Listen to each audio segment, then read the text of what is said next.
Assalamualaikum warahmatullahi wabarakatuh. Kami dari kelompok 2 yang beranggotakan Alifa Rizka Irayudan NIM 1, Reswin Kaulia Saputri Alhamdi NIM 2, Aliza Zahwa Putri NIM 4, Keisha Mita Henritra NIM 6, Nurul Putri Taskia NIM 8, dan Imas Mintarsi NIM 38. Di sini kami akan mempresentasikan tentang ritme sirkadian, tidur, dan proses terjadinya mimpi. Pengertian ritme sirkadian. Ini pertama kali diperkenalkan oleh Dr. Franz Halbach, seseorang berkebangsaan Jerman pada tahun 1959. Istilah sirkadian adalah terjadinya perubahan fungsi-fungsi tubuh pada diri manusia. Istilah ini berasal dari bahasa Latin, circa yang berarti sekitar, dan dis yang berarti satu hari.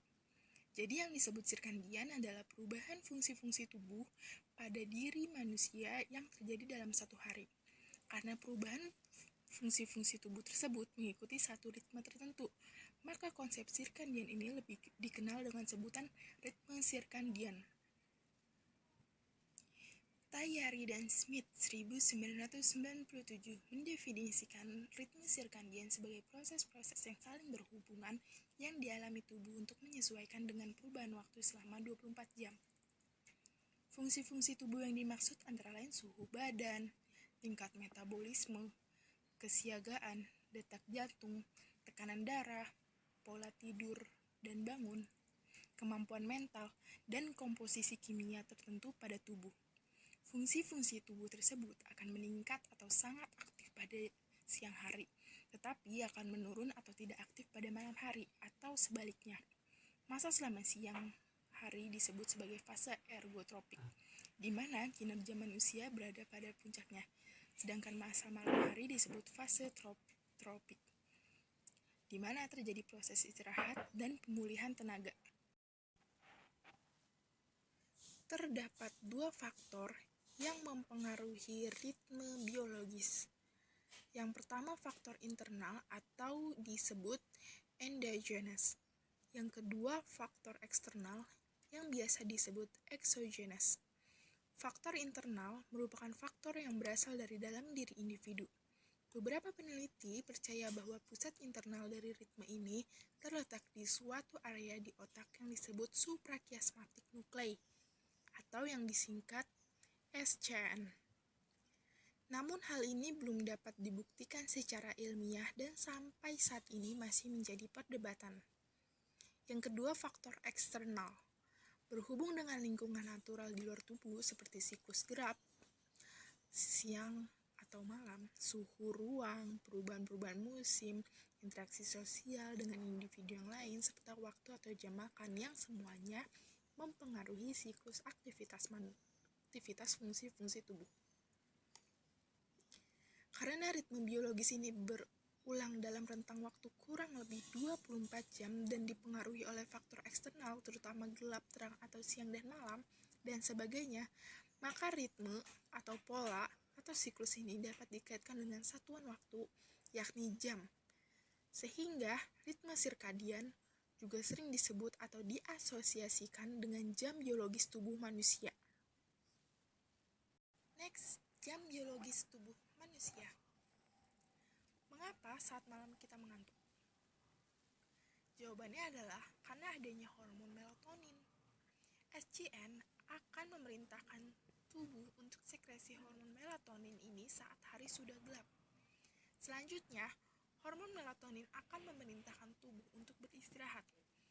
Namun dengan kehadiran lampu listrik yang membuat suasana malam hari menjadi terang, menghambat sekresi hormon melatonin, sehingga saat ini jam tidur manusia lebih larut malam daripada sebelumnya. Tubuh kita dapat beradaptasi sampai batasan tertentu, misalnya untuk pekerja yang bekerja saat malam hari. SCN akan beradaptasi sampai batas tertentu dalam sekresi hormon melatonin, sehingga mereka akan tetap terjaga walaupun hari sudah gelap. Bila malam semakin larut, kita akan lebih merasakan kantuk. Ini disebabkan hormon melatonin yang dihasilkan semakin meningkat dan juga turunnya suhu tubuh dan tekanan darah dalam tubuh. Naik turunnya aktivitas tubuh dalam sekresi hormon melatonin ini merupakan salah satu contoh dari jam biologis atau biological clock, atau yang bisa disebut dengan ritme sirkadian tubuh manusia. Gangguan ritme sirkadian. Gangguan ritme sirkadian adalah kondisi yang mungkin terjadi ketika jam biologis internal individu tidak sinkron dengan isyarat waktu eksternal, termasuk siklus gelap cahaya alami. Hal ini dapat terjadi pada kebutaan total, dengan kerja shift atau jet lag, atau karena sindrom fase tidur lanjut atau tertunda. Ketidakcocokan dapat menyebabkan insomnia atau hipersomnia pada waktu yang tidak tepat. Ketidakcocokan antara waktu kerja dengan ritme sirkadian ini dapat menyebabkan beberapa gangguan, antara lain yang pertama, masalah gastrointestinal atau pencernaan.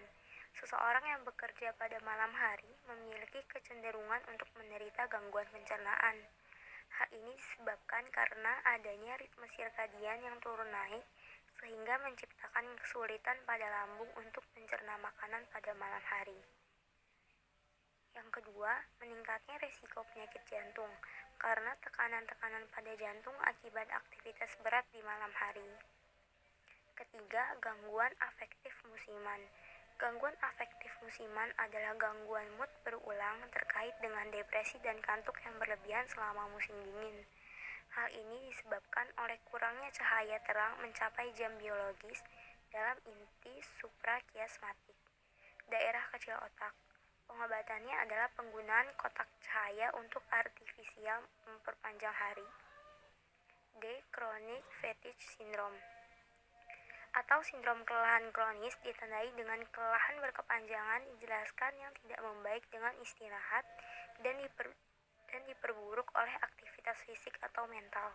Kelelahan ini dapat menjadi parah dan melumpuhkan, menyebabkan pengurangan substansial dalam kegiatan sehari-hari. Ini mungkin memerlukan adaptasi untuk menghemat energi kelelahan ekstrim.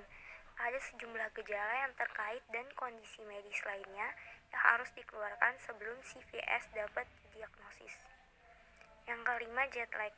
Jet lag adalah kondisi sementara yang disebabkan oleh perjalanan cepat di zona waktu yang mungkin terjadi dengan perjalanan jet dan dapat meninggalkan seorang individu mengalami kelelahan, insomnia, mual, atau gejala lain sebagai akibat dari ritme sirkadian internal atau jam tubuh yang sejajar dengan waktu setempat. Teori tidur.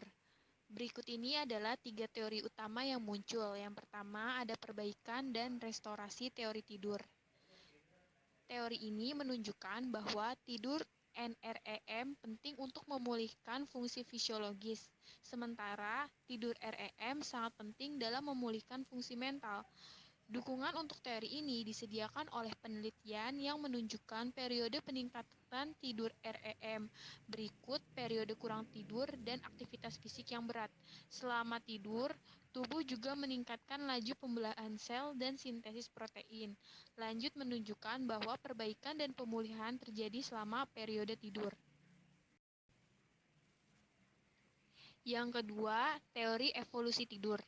Teori evolusi yang juga dikenal sebagai teori adaptif tidur menunjukkan bahwa periode aktivitas dan aktivitas berkembang sebagai sarana menghemat energi. Menurut teori ini, semua spesies telah beradaptasi untuk tidur selama periode waktu ketika terjaga akan menjadi yang paling berbahaya. Yang ketiga, informasi konsolidasi teori tidur. Teori konsolidasi informasi tidur didasarkan pada penelitian kognitif dan menunjukkan bahwa orang tidur untuk memproses informasi yang telah diperoleh selama sehari. Selain memproses informasi dari hari sebelumnya, teori ini juga berpendapat bahwa tidur memungkinkan otak untuk mempersiapkan untuk hari yang akan datang.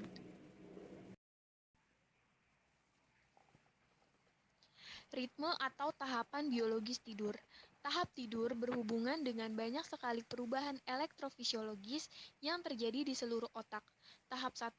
Gelombang otak menjadi kecil dan tidak beraturan, dan Anda merasa Anda berada di ujung kesadaran. Tahap 2. Otak Anda terkadang menghasilkan rentetan singkat gelombang yang cepat dan memiliki gelombang puncak yang tinggi yang biasa disebut dengan sleep spindle. Gangguan suara yang kecil kemungkinan tidak akan mengganggu tidur Anda. Tahap 3, sebagai tambahan gelombang yang terjadi karakteristik tahap 2, otak Anda terkadang menghasilkan gelombang delta yang sangat lambat dengan puncak yang cukup tinggi. Pernafasan dan detak jantung Anda melambat, otot-otot menjadi lemas atau rileks, dan tahap ini Anda mulai sulit untuk dibangunkan. Tahap 4.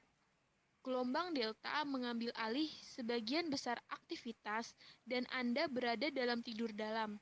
Pada saat ini, mungkin diperlukan guncangan yang kuat atau suara yang cukup keras untuk dapat membangunkan Anda. Kendati demikian, anehnya jika Anda suka berjalan sambil tidur, pada periode inilah hal itu paling mungkin terjadi. Dalam hal ini, kemungkinan melibatkan pola yang tidak biasa dari aktivitas gelombang delta.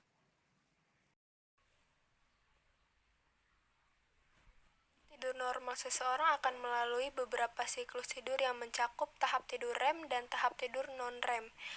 REM Rapid Eye Movement biasanya terjadi 70-90 menit setelah kita tertidur. Fase tidur ini lebih dalam dari non-REM. Selama fase REM ini, biasanya mata bergerak-gerak atau berkedut dan nafas menjadi lebih tidak teratur. Aktivitas otak dan ritme detak jantung juga meningkat. Sedangkan yang non-REM, non-Rapid Eye Movement, terbagi menjadi 4 tahap, N1 sampai dengan N4 yang masing-masingnya lebih dalam dari yang lainnya. Kemudian di slide yang selanjutnya, selama kita tidur, tubuh kita akan melewati 4 stage yang berbeda atau stage of sleep yang berbeda-beda. Stage 1 sampai 3 adalah non-REM sleep, sementara stage 4 adalah REM sleep.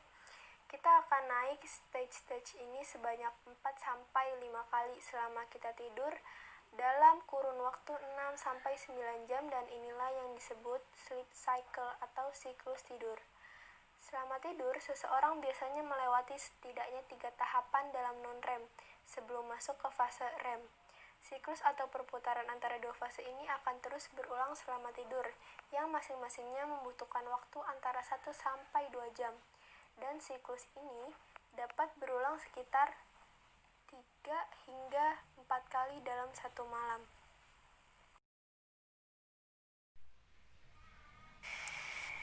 Gangguan tidur. Gangguan tidur adalah gangguan yang berhubungan dengan tidur dikarenakan masalah medis, gaya hidup, dan faktor lingkungan yang biasanya menyebabkan tidur terganggu, mengakibatkan kurang atau kualitas tidur yang buruk. Ada beberapa jenis gangguan tidur, antara lain sebagai berikut. Gangguan tidur adalah gangguan yang berhubungan dengan tidur dikarenakan masalah medis, gaya hidup, dan faktor lingkungan yang biasanya menyebabkan tidur terganggu, mengakibatkan kurang atau kualitas tidur yang buruk. Ada beberapa jenis gangguan tidur, antara lain sebagai berikut. Yang pertama, insomnia. Insomnia adalah gejala kelainan dalam tidur yang berupa kesulitan untuk tidur atau mempertahankan tidur walaupun ada kesempatan untuk itu. Insomnia bukanlah suatu penyakit, tetapi merupakan suatu gejala yang memiliki berbagai penyebab, seperti kelainan emosional, kelainan fisik, dan pemakaian obat-obatan. Insomnia sering disebabkan oleh adanya suatu penyakit, pola tidur yang tidak teratur, atau pola hidup yang tidak sehat, atau adanya permasalahan psikologis seperti stres yang berkepanjangan. Bahkan kadangkala seseorang bisa sulit tidur hanya karena badan dan otaknya tidak lelah. Insomnia dibedakan atas 2 hal, yaitu akut atau jangka pendek, atau kronis atau berlangsung dalam waktu yang cukup lama. Insomnia akut adalah gejala yang paling umum terjadi dan biasanya diakibatkan oleh situasi seperti stres di tempat kerja, masalah keluarga, atau peristiwa traumatis. Insomnia akut umumnya berlangsung selama hitungan hari atau minggu. Insomnia kronis ialah insomnia yang berlangsung lama antara 1 bulan atau lebih. Sebagian besar kasus insomnia kronis adalah sekunder, yang berarti merupakan efek samping dari suatu masalah kesehatan seperti kondisi medis tertentu, pengaruh dari obat-obatan, dan lain sebagainya. Sebaliknya, insomnia primer bukan dari masalah medis, obat-obatan, atau bahan lainnya. Gejala ini merupakan sesuatu yang berbeda dan penyebabnya belum dipahami dengan baik. Banyak perubahan hidup yang dapat memicu insomnia primer, termasuk stres yang berkepanjangan dan pengaruh emosional. Gejala ini lebih mengarah kepada hal psikis. Gejala insomnia biasanya diikuti gangguan fungsional saat bangun, seperti kepala terasa pusing, badan tidak segar, kurang bergairah, dan lain-lain. Menurut beberapa penelitian, akibat dari insomnia juga dapat membuat perasaan cemas, depresi, atau mudah tersinggung dalam pergaulan. Anda mungkin mengalami kesulitan fokus pada pekerjaan, sulit untuk berkonsentrasi, belajar, dan mengingat, yang tentunya dapat mencegah kreativitas kita dalam melakukan sesuatu yang terbaik, baik di tempat kerja, sekolah, maupun dalam masyarakat. Insomnia juga dapat menyebabkan masalah serius lainnya, seperti perasaan mengantuk saat mengemudi, yang tentunya dapat berakibat fatal karena dapat menyebabkan kecelakaan. Yang kedua, somnambulisme atau sleepwalking. Somnambulisme adalah tidur sambil berjalan. Somnambulisme berasal dari kata somnus yang berarti tidur dan kata ambulare yang berarti berjalan.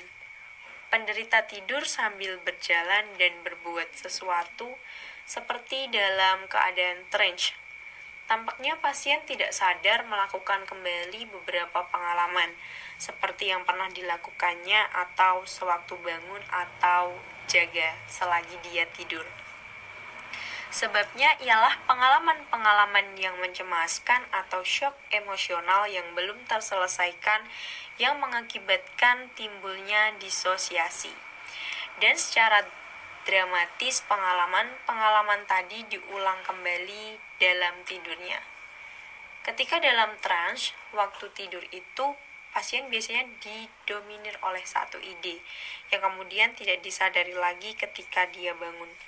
Hampir seluruh penderita somnambulisme itu menunjukkan simptom-simptom kecemasan, kesusahan, kerisauan, kelelahan, serta ketidakstabilan emosi. Somnambulis atau penderita somnambulisme yang monodik selalu melakukan tingkah laku somnambulistis yang berkaitan dengan satu ide saja, sehingga bentuk tingkah lakunya juga selalu sama. Sedang pada somnambulis yang polidik selalu diganggu oleh ide-ide yang berbeda, sehingga tingkah lakunya juga selalu berbeda-beda pada waktu yang berlain-lainan. Somnambulisme dapat terjadi pada segala usia, paling umum terjadi pada anak antara usia 8 dan 12 tahun. Mimpi buruk. Orang dengan gangguan mimpi buruk sering terbangun dengan kenangan mimpi yang mengerikan. Efek dari mimpi buruk yang berulang dan parah umumnya akan mengganggu kehidupan nyata. Sering mengalami mimpi buruk pun sering membuat penderitanya takut tidur. Untuk kasus-kasus umum, mimpi buruk bisa dienyahkan dengan menghilangkan atau menyelesaikan penyebab utama stres atau dengan memberi kesempatan diri untuk bersantai, juga mencukupi kebutuhan durasi tidur. Sementara untuk yang mengalami masalah mimpi buruk yang parah, disarankan untuk melakukan konseling dengan terapis atau menemui dokter untuk mendapatkan obat penenang. Yang keempat, narkolepsi. Narkolepsi dalam bahasa awam bisa dikatakan sebagai serangan tidur, di mana penderita amat sulit mempertahankan keadaan sadar. Hampir sepanjang waktu ia mengantuk. Rasa kantuk biasanya hilang setelah tidur selama 15 menit, tetapi dalam waktu singkat kantuk sudah menyerang kembali. Sebaliknya di malam hari, banyak penderita narkolepsi yang mengeluh tidak bisa tidur. Gangguan terjadi pada mekanisme pengaturan tidur. Tidur berdasarkan gelombang otak, terbagi dalam tahapan-tahapan mulai dari tahap 1, 2, 3, 4, dan rapid eye movement atau REM. Tidur REM adalah tahapan di mana kita bermimpi. Pada penderita narkolepsi, gelombang REM seolah menyusup ke gelombang sadar. Akibatnya kantuk terus menyerang, dan otak seolah bermimpi dalam keadaan sadar. Untuk mengenali penderita narkolepsi, terdapat 4 gejala klasik atau klasik theta, yaitu rasa kantuk berlebihan atau EDS, katapleksi atau katapleksi. Katapleksi merupakan gejala khas narkolepsi yang ditandai dengan melemasnya otot secara mendadak. Otot yang melemas bisa beberapa otot saja sehingga kepala terjatuh, mulut membuka, menjatuhkan barang-barang, atau bisa juga keseluruhan otot tubuh. Keadaan ini dipicu oleh lonjakan emosi, baik itu rasa sedih maupun gembira. Biasanya emosi positif lebih memicu katapleksi dibanding emosi negatif.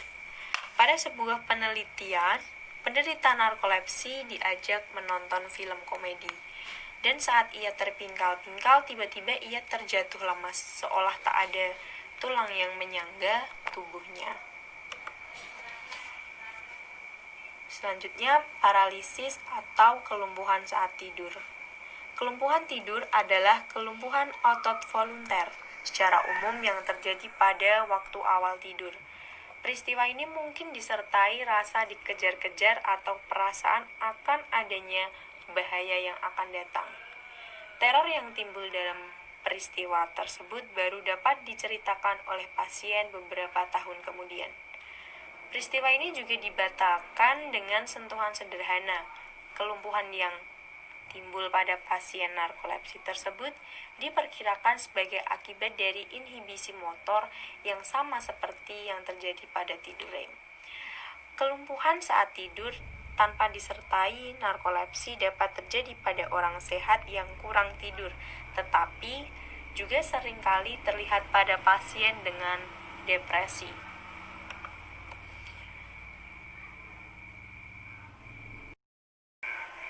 Selanjutnya, halusinasi hipnagogik atau hipnopompik.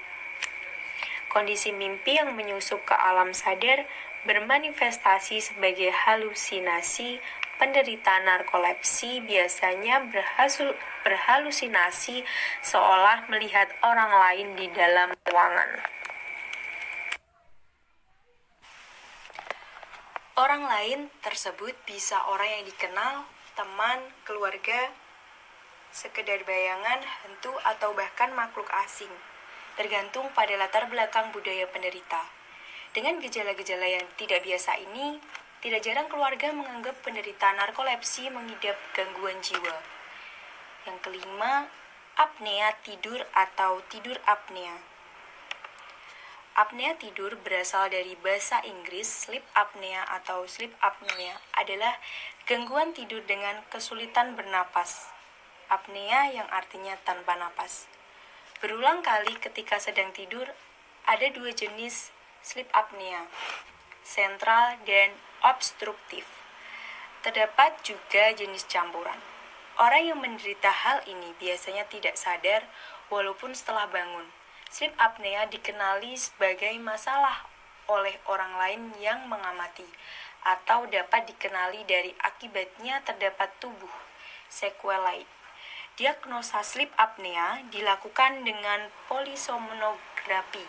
Apnea dapat juga diartikan sebagai berhentinya pernapasan untuk sementara. Dyspnea yang dibarengi dengan apnea dapat menyebabkan terjadinya awal sebuah kematian. Tidur apnea sangat umum terjadi. Layaknya diabetes yang lazim menimpa orang dewasa, tidur apnea bisa muncul pada segala kelompok usia dan jenis kelamin, namun lebih umum menimpa pada kaum pria. Selanjutnya, mimpi. Pengertian mimpi menurut Sigmund Freud. Freud menyatakan bahwa mimpi adalah saluran pengaman bagi emosi dan perasaan manusia yang ditekan selama terjaga dan dikeluarkan secara sehat lewat mimpi. Jadi mimpi merupakan manifestasi dari kumpulan keinginan, ketakutan, dan emosi lain dalam diri kita yang tidak dapat dikeluarkan pada alam sadar atau realita. Dalam psikologi sendiri, mimpi memang bukanlah sekedar bunga tidur, menurut Patricia H. Miller pada tahun 2011. Menjelaskan dalam biografi tokoh psikoanalisis terkenal yaitu Sigmund Freud, bahwa sejak dulu beliau sudah mengobati pasien yang memiliki penyakit histeria, yaitu gangguan pada fisik yang diakibatkan oleh gangguan psikis seperti mengalami mati rasa akibat kecemasan yang berlebih dengan cara menganalisis mimpi para pasiennya. Patricia H. Miller juga menyebutkan pada pendekatan topografi bahwa Freud membagi pikiran manusia atas 3 bagian, yaitu alam bawah sadar, setengah sadar, dan sadar, karena menemukan bahwa pasiennya memiliki area pikiran yang tidak dapat diakses secara langsung. Kejadian dalam mimpi biasanya mustahil terjadi dalam dunia nyata dan di luar kuasa pemimpi. Pengecualiannya adalah dalam mimpi yang disebut lucid dreaming. Dalam mimpi demikian, pemimpi menyadari bahwa dia sedang bermimpi saat mimpi tersebut masih berlangsung, dan kadang-kadang mampu mengubah lingkungan dalam mimpinya serta mengendalikan beberapa aspek dalam mimpi tersebut. Mimpi terjadi pada tahap kecepatan pergerakan mata ketika tidur, di mana aktivitas otak tinggi dan seolah-olah dalam keadaan terbangun. Panjangnya mimpi bervariasi, minimal beberapa detik atau sekitar 20-30 menit. Pendapat mengenai makna mimpi bervariasi berdasarkan waktu dan budaya. Kebanyakan penggemar teori Freud setuju dengan makna penglihatan dalam mimpi merupakan penampakan dari hasrat dan emosi yang tersembunyi. Beberapa teori lain menunjukkan bahwa mimpi merupakan tahap pembentukan memori, penyelesaian masalah, atau sekedar produk dari aktivasi otak. Selanjutnya yaitu ada teori tentang mimpi. Yang pertama ada teori psikoanalisis Freud. Menurut Sigmund Freud, mimpi adalah motivasi manusia yang tidak disadari. Ia adalah motivasi terselubung dan terendap di alam bawah sadar. Ia menyebutkan bahwa naluri manusia dapat dirasakan oleh kesadaran, namun tidak mampu dipahami secara sadar. Ini seperti kita menyukai sesuatu, tetapi kita nggak tahu mengapa kita menyukai hal tersebut. Freud menyarankan agar kita menganalisa pertanyaan tersebut melalui mimpi. Saat bermimpi, area tidak sadar akan membocorkan informasi-informasi penting, membuat kita memahami kondisi dan motivasi diri kita sebenarnya. Ia membagi 2 jenis komponen dalam mimpi. Yang pertama adalah bersifat manifest dan yang kedua adalah laten. Manifest dapat kita lihat dari gambar, pikiran, dan konflik di dalam mimpi tersebut, sedangkan laten adalah makna psikologis yang tersembunyi di dalamnya. Lalu yang kedua, ada teori sintesis aktivasi. Dalam mimpi, pertama kali diusulkan oleh J. Allan Hobson dan Robert M. C. Clarley pada tahun 1977. Teori ini menyebutkan bahwa aktivitas otak dalam REM atau tidur nyenyak memiliki kesamaan dengan aktivitas otak saat kita sedang dalam keadaan tersadar. Sirkuit otak tetap memiliki aktivitas yang normal seperti saat kita terbangun. Oleh sebab itu, kita akan tetap mempunyai respon emosi yang nyata saat bermimpi. Dalam fase tersebut, otak juga akan mengakses LTM atau long term memory untuk mengambil struktur pengetahuan dalam potongan-potongan kecil, membentuk narasi dan cerita. Beberapa latar belakang tempat di dalam mimpi mungkin pernah kita lihat sebelumnya. Walaupun mimpi terbentuk dari data-data internal dalam otak manusia, tetapi Hobson tidak percaya bahwasanya mimpi tidak memiliki makna dan manfaat. Menurutnya, mimpi dapat memberikan kita pengalaman dan ide-ide baru. Selanjutnya yang ketiga yaitu ada teori pemrosesan informasi. Para ahli menyebutkan bahwa mimpi hanyalah sisa-sisa dari pemrosesan informasi yang kita terima sebelum tidur atau beberapa hari sebelumnya. Beberapa bagian otak masih aktif mengumpulkan potongan informasi dan membentuk percikan mimpi dari aktivitas tersebut. Tangkapan informasi yang kita terima saat sadar sangatlah kompleks, seperti emosi, sentuhan, dan suasana yang tidak kita sadari saat mendapati informasi. Beberapa psikolog meyakini mimpi hanyalah bentuk pemrosesan informasi yang dianggap tidak terlalu penting. Semakin banyak aktivitas yang kita lakukan di luar rumah, hal ini akan membentuk semakin kompleks potongan gambar dan kesan serta cerita dalam mimpi. Nah, teori yang keempat ada teori aktivitas eksternal. Selama kita tertidur, kita akan mendengar beberapa bunyi seperti jam, radio, televisi, atau suara hewan-hewan kecil. Beberapa bunyi memiliki frekuensi yang mampu ditangkap oleh indera manusia. Saat memasuki fase REM, otak tetap merespon apa yang terjadi di luar tubuh kita. Beberapa di antara kita pasti akan pernah bermimpi sedang mandi, berada di tempat yang kering, dikarenakan ia sedang dalam kondisi dehidrasi. Sebagian orang mendapati mimpi, ia sedang terlambat bekerja hanya karena ia mendengar suara ayam. Bunyi dan gangguan eksternal selama kita tertidur akan merangsang memori masa lalu yang berkaitan dengan gangguan tersebut. Selanjutnya yaitu ada materi yang terakhir mengenai proses terjadinya mimpi. Manifestasi mimpi yang terjadi secara inkoheren menghasilkan tekanan yang luar biasa atau extraordinary compression atau kondensasi atau condension. Asosiasi kejadian dalam mimpi dipengaruhi oleh penggabungan antara berbagai impresi atau impressions dan kejadian-kejadian atau events yang dialami subjek dalam kondisi sadarnya. Kejadian yang dialami dalam mimpi beserta isinya tidak lepas dari berbagai hal yang paling diingat oleh subjek. Hal ini menjelaskan adanya perhatian yang tidak terbagi atau undivided attention dari subjek yang mendasari adanya hasrat yang bertentangan dengan suatu tindakan yang merujuk pada kegiatan sehari-hari. Suasana atau scenes dalam mimpi terbentuk melalui akumulasi dengan komposisi berbagai elemen yang terdiri atas bagiannya masing-masing. Proses ini menjelaskan beberapa bagian yang tidak terlalu jelas di hadapan subjek. Saat tidak ada kesamaan yang ditujukan antara berbagai isi dari mimpi, mimpi membentuk sesuatu untuk membuat gambaran kehadiran dapat lebih ditangkap oleh subjek. Pembentukan kehadiran yang dapat lebih diterima subjek tersebut dilakukan dengan membuat perubahan atas pengekspresian isi dari mimpi yang akan dituangkan kembali dalam isi mimpi yang lain. Proses tersebut beranalogi dengan penyesuaian terhadap faktor yang dihasrati subjek. Bekerjanya proses mimpi yang baik terdapat pada pembentukan isi yang paling mencolok namun berlebihan dan menyimpang. Isi mimpi tersebut menjadi alasan utama bagaimana mimpi dapat hadir. Sekian pemaparan materi dari kelompok 2 mengenai ritme sirkadian, tidur, dan proses terjadinya mimpi. Kurang lebihnya mohon maaf. Wabillahi taufiq wal hidayah. Wassalamualaikum warahmatullahi wabarakatuh.